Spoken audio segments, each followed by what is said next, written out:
भिवानी। भारत सरकार संस्कृत भाषा के प्रचार प्रसार के लिए भरसक प्रयास कर रही है। इसके लिए केंद्रीय संस्कृत विश्वविद्यालय नई दिल्ली को विशेष जिम्मेदारी प्रदान की गई है। नई शिक्षा नीति के तहत संस्कृत भाषा के प्रचार प्रसार में तेजी आएगी। यह विचार स्थानीय गौशाला मार्केट रोड स्थित श्री सनातन धर्म संस्कृत महाविद्यालय में आयोजित उपाधि वितरण समारोह में केंद्रीय संस्कृत विद्यालय दिल्ली के केंद्रीय योजना निदेशक प्रोफेसर मुरली कृष्ण ने मुख्य अतिथि के रूप में व्यक्त करते हुए कहे।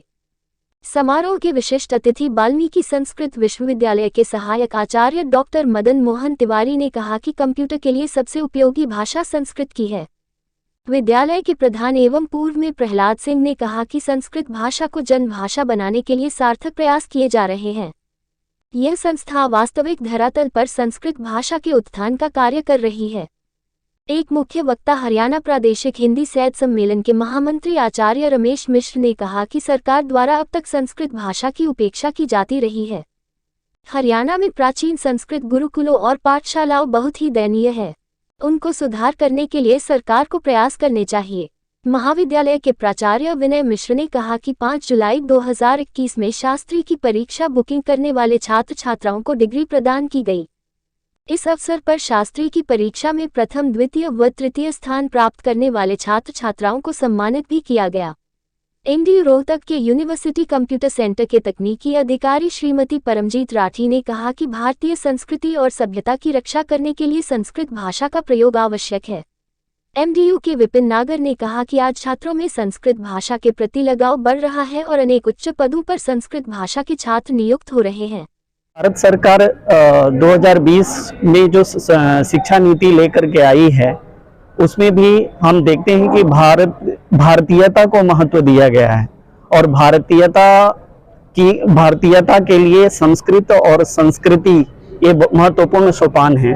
जैसा कि कहा गया है, बिना वेदम बिना गीताम बिना रामायणी कथाम बिना कवि कालिदासम भारतम भारतम नहीं, भारतम भारतम नहीं।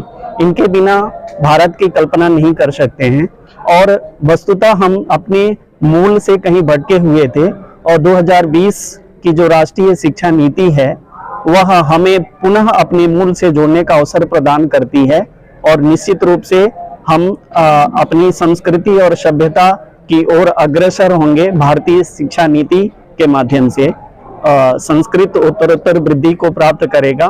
धन्यवाद।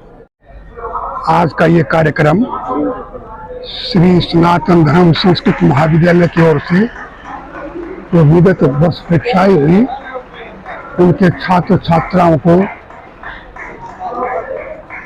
माल्यार्पण करने के लिए, उनको उपाधि देने के लिए, उनको सम्मानित करने के लिए हमारे देश के प्रौढ़तम श्रेष्ठतम विद्वान डॉक्टर मुरली जी,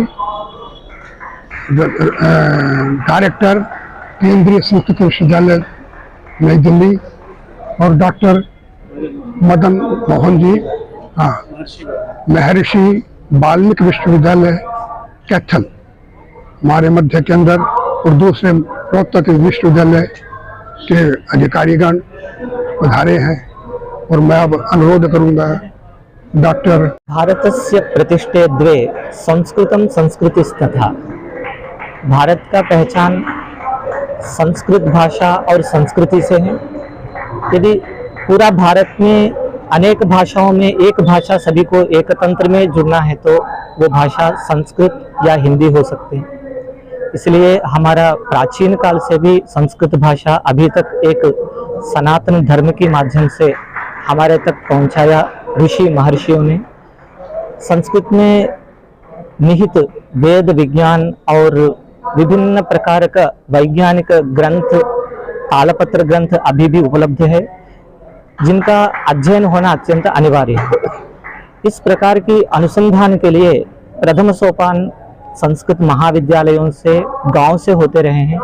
संस्कृत का छात्र इसी गांव से निकलकर बाहर आते हैं। इस प्रकार संस्कृत को बढ़ावा देने में जो विद्यालय सनातन संस्कृत धर्म संस्कृत महाविद्यालय जो प्रयासरत है, इसमें पढ़े हुए छात्रों को और अध्यापकगण को हम आभार प्रकट करते हैं। और विशेषकर संस्कृत प्रेमियों को हम धन्यवाद प्रकट करते हैं।